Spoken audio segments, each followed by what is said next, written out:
Bonjour à tous, je vais débriefer le très poussif et approximatif France-Géorgie, match de préparation guère rassurant avant d'affronter les All Blacks. Au sommaire de cette vidéo, retour sur une attaque géorgienne pauvre face à une défense française mitigée, décryptage des actions offensives souvent maladroites des Bleus, et un focus sur les choix et expérimentations de Fabien Galtier. Avant cela, abonnez-vous à la chaîne si ce n'est pas déjà fait, et surtout cliquez bien sur la cloche de notification. Pour récompenser le travail fourni sur cette vidéo, vous pouvez donner sur Utip et Tipeee, et accéder en bonus à de nombreuses stats.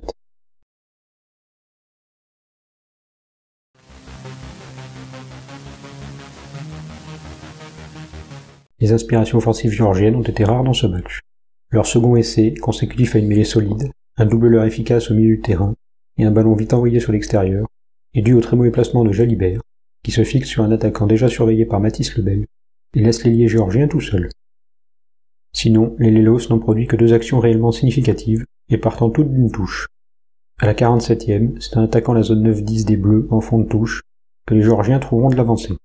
Plusieurs fautes françaises plus tard, suite à une succession de charges, le 9 géorgien trouvera la faille en dupant un Bamba inattentif en bord de ruck. À la 10e, on exploite encore bien un fond de touche pour fixer le dernier bloc français de l'alignement, puis on écarte vite pour attirer Aldrit extérieur. La remise intérieure dans l'espace est parfaite, mais quelques secondes plus tard, les Géorgiens se feront coffrer le ballon.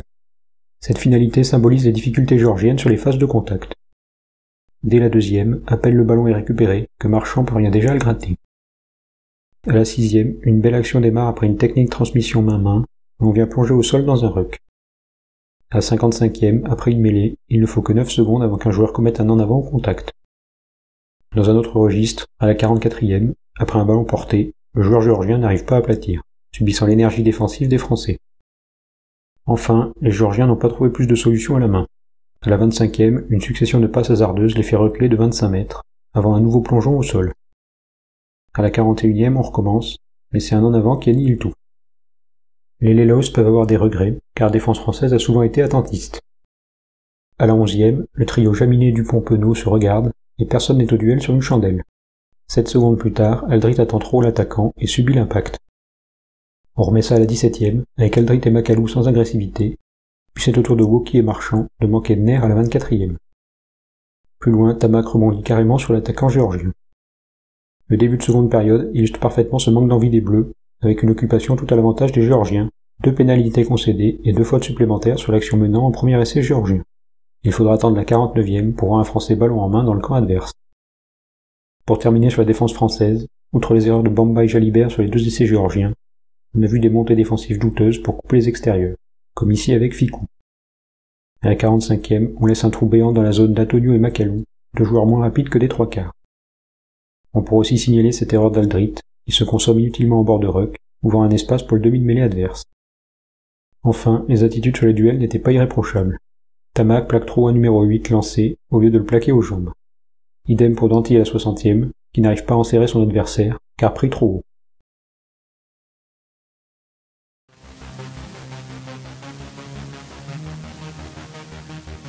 On peut résumer le début de match des Français par la précipitation, et peut-être un manque d'humilité.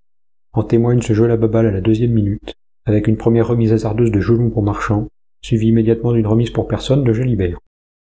Un ballon récupéré et 10 secondes plus tard, Dupont joue vite une pénalité, et prend trop vite l'option incertaine du jeu au pied. La fin de match, et même la seconde période insipide en général, était placée sous le signe de l'impuissance. Même Dupont ne trouvait pas de solution, et le ballon était perdu. Les phases de jeu toutes simples paraissaient même être insurmontables pour les tricolores. Au bout de 3-4 charges, de Bamba, Flamand, Gros et compagnie, c'était déjà l'en avant. Une banale passe Gros-Villemc accouchait aussi d'un ballon errant dans le vide.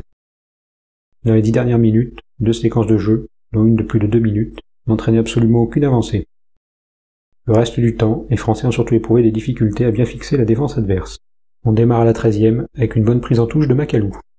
Un ballon porté s'ensuit et fixe les avants géorgiens. Dupont sur le ballon, et Tamac, forcément surveillé car habituel ouvreur, fait un bon leurre. Penaud est servi en position de 10, le leurre de Ficou est facilement lu par les Géorgiens, qui glissent en défense pour se focaliser sur Jalibert. Ce dernier ne va pas tout à fait au bout de sa course pour gérer ce 3 contre 2 et éliminer un défenseur. Sur l'aile, ni Jaminet ni Lebel ne redressent leur course pour tromper la défense glissée des Lelos. À la 30e, même schéma de jeu. Une touche captée par Macalou, un ballon porté qui n'avance pas, et Dupont qui éjecte. On continue de jeter la confusion sur l'adversaire en changeant les postes. C'est Ficou qui est en 10 et profite du leurre de Tamac pour servir Jalibert. un peu trop éloigné de la ligne d'affrontement pour bien fixer l'adversaire. En sautant Penaud à ses côtés pour servir Jaminet, il casse un léger surnombre et Lebel n'a plus d'espace sur l'extérieur. La 77e, un 4 contre 2 se présente, après un pivot leurre et un service de Tamac pour Jalibert. Ce dernier, presque à l'arrêt, ne va pas fixer son adversaire et transforme la situation en un 3 contre 2. La course extérieure de Penaud mange l'espace à Lebel et on voit Ficou hésiter à offrir une course croisée pourtant pertinente. À la 66e, un 8 contre 6 est à négocier. Les deux premiers leurres français sont quelconques car sans vitesse.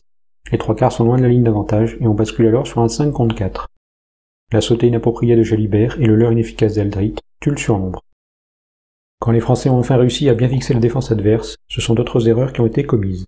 3 actions sont concernées et s'appuient toutes sur la stratégie du double pivot leurre. À la 14e, Dupont sert Antonio en pivot pour Jalibert avec un leurre de Taofi Fénois. Jalibert sert Ficou en pivot pour Tamac avec un leurre de Gelon. Le surnombre est là, mais Jaminet fait une faute de main. À la 22e, une prise en touche de Woki. Dupont sert immédiatement Tamac en pivot avec un leurre de Taofi Fénois. Jalibert est servi en pivot également et profite du leurre d'Aldrit pour offrir un bon ballon à Ficou. Penaud, derrière son second centre, oblige le défenseur géorgien à fixer son regard sur lui et ne pas glisser. Le 2 contre 1 profite à Jaminet qui prend le trou, mais Lebel commet l'erreur d'être trop loin de son partenaire pour que celui-ci puisse lui faire la passe. À la 28e, Taofi Fénois est utilisé cette fois-ci en pivot avec un leurre de Marchand.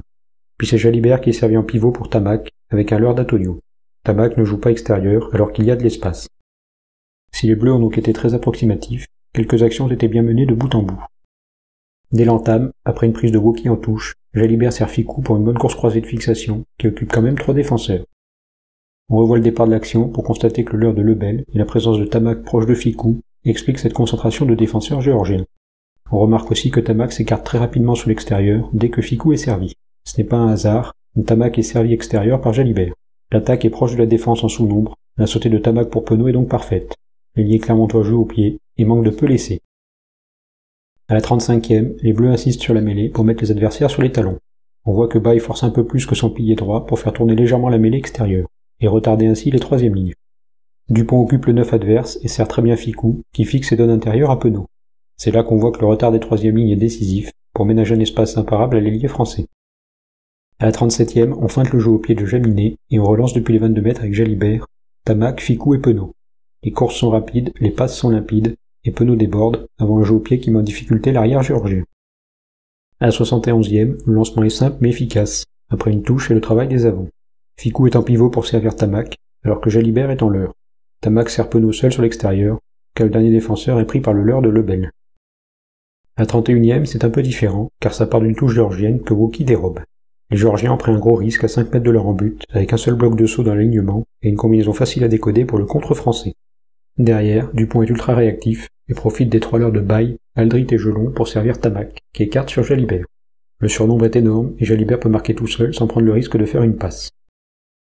Au ralenti, on observe que ce surnombre français est dû également à la présence d'un 3/4 géorgien derrière ses avants et non dans la ligne de défense, car il devait sûrement dégager le ballon au pied et son équipe avait réceptionné la touche. Enfin, le lancement de jeu de la 15e rappellera de bons souvenirs à ceux qui ont de la mémoire. Sur cette touche française, Penaud est en fond d'alignement et Dupont légèrement en retrait. Lorsque Woki capte le ballon, Penaud et Dupont vont d'un coup sur le petit côté, fixant 2 défenseurs, alors que Marchand et Aldrit ont des trajectoires totalement opposées et sont masqués par les autres avants. La défense est prise par surprise, Ficou n'a plus qu'à fixer à l'extérieur pour ouvrir l'espace à Aldrit, qui ira dans l'embut mais sera coffré de peu. Si vous avez une impression de déjà-vu, c'est que j'avais pointé cette combinaison dans mon débrief de l'extraordinaire France-Pays de Galles du dernier tournoi, avec exactement les mêmes acteurs, Marchand, Aldrit, Penaud et Dupont. Sur ce coup, les Bleus avaient été stoppés à quelques centimètres de la ligne, et Taofi Fénois avait marqué dans un second temps. Ce lancement très créatif n'a pas encore trouvé sa parfaite efficacité, mais n'en est pas loin.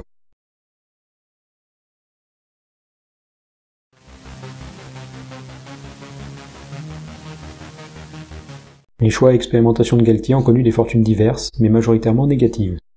Antonio n'a pas raté que ce plaquage, il a aussi manqué une occasion de concurrencer Aouas et Bamba. Il se fait pénaliser sur une mêlée française précieuse à la 40e, à 5 mètres de l'embut géorgien. Il a été aussi discret dans le défi physique.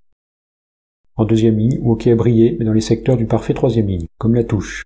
Ce poste le rend moins visible dans le jeu, sûrement car il laisse beaucoup d'énergie dans le combat. Je le trouve meilleur en 3e ligne. À ses côtés, Taofi Fénois m'a déçu, subissant l'impact physique des Géorgiens, ou commettant une grosse erreur technique sur cette passe en avant. Bizarrement, c'est sans ballon qu'il a été le plus efficace.